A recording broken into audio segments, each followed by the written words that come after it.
Joe says it's finally time for him to collect some of his harvest from the callaloo that's out in the garden.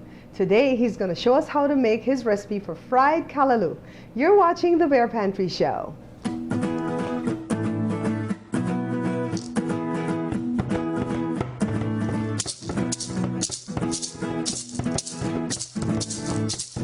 So let's follow Joe out into the garden.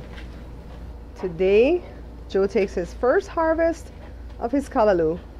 So he just has a knife and he's cutting them. They haven't gotten as tall as that part of the fence yet, and actually they'll get up to there. But he's taking some now because look how big the leaves are. And if you make them get too much bigger, then they're going to start looking old and tired. So look how much he has there. The kids are going to be angry today, boy, because this stuff smells awful. Let me get... Joe said, this don't smell awful.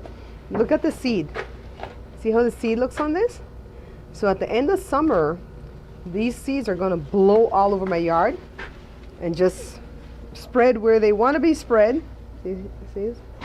See, we didn't know it was going to come up at this part of the yard this year. And it's going to spread wherever it wants to go. And that's where we're going to have the harvest of callaloo next year. But it's really kind of like not any kind of trouble to grow this at all. You don't have to take care of it. He just waters it. Let me see your harvest. A whole bunch. Wow, that's a lot.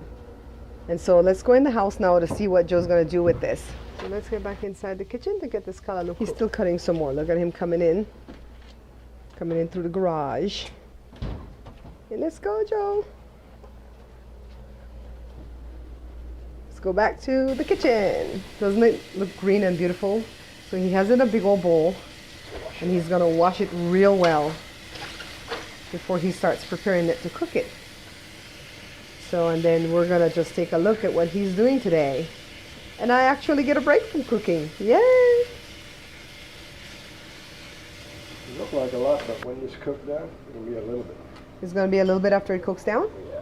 I just love how it looks so green and beautiful. Cut it up.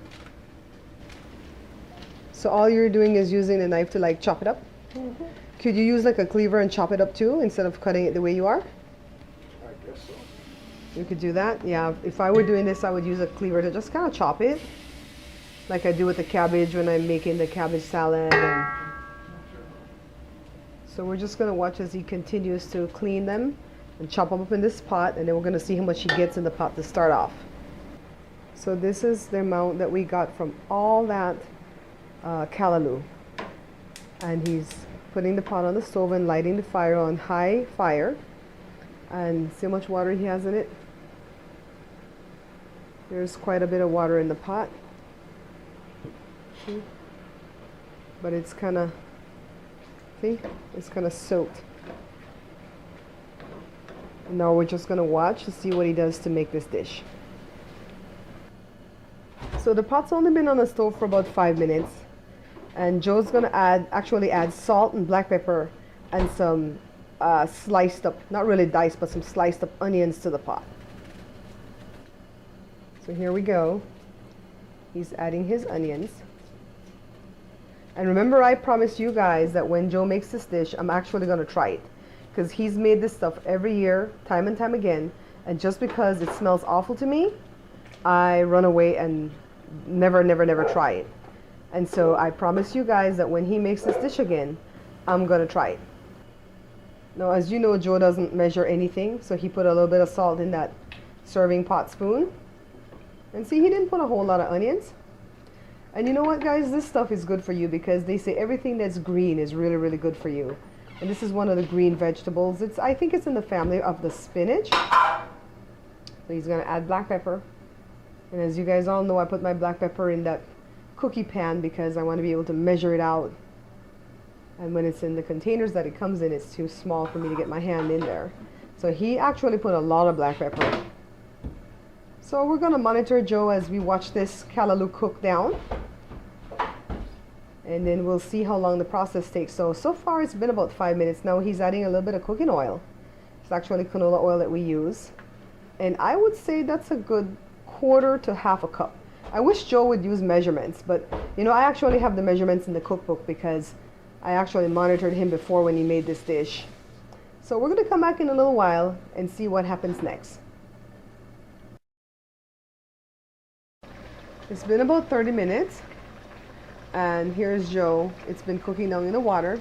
We're just kind of stirring it a little bit. You don't really have to do anything to this. And just let it cook down. Is it going to cook down pretty dry, Joe? Yeah? Yeah?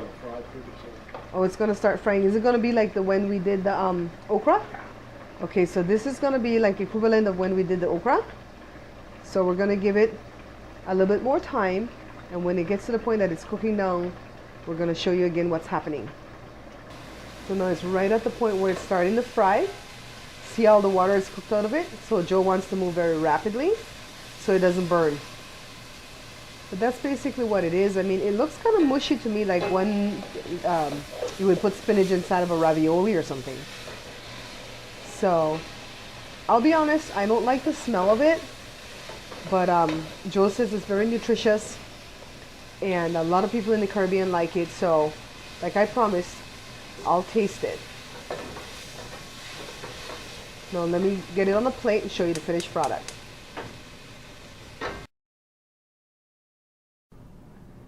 Here's the finished product. Joe has put it on this lovely white plate. Can you believe that that much leaf just got turned into this little pile of mush right here? So packed with nutrients, I'm sure. This is Belizean Callaloo, Joe's recipe.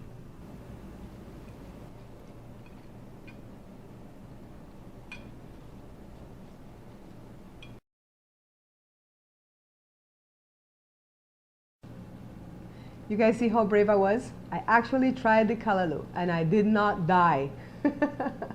Anyways, the Callaloo didn't taste as bad as it smelled. Really and truly, it smells awful to us. It's not just me, it's the kids too. We don't like the smell of it.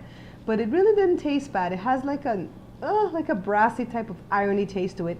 You know, honestly, for me, it'll take a little bit of getting used to. Like kind of the way I train myself to like avocado and broccoli and everything else that's good for me. And so I'll try it again in the future. I do realize that I'm in the minority with my feelings about Callaloo and that a lot of the Caribbean people love this dish. So it's my hope that I've showed you another simple way to make this wonderful, healthy meal. Thank you so much for watching. Thank you for subscribing. Thank you as always for picking up the book. And until I see you again, take care.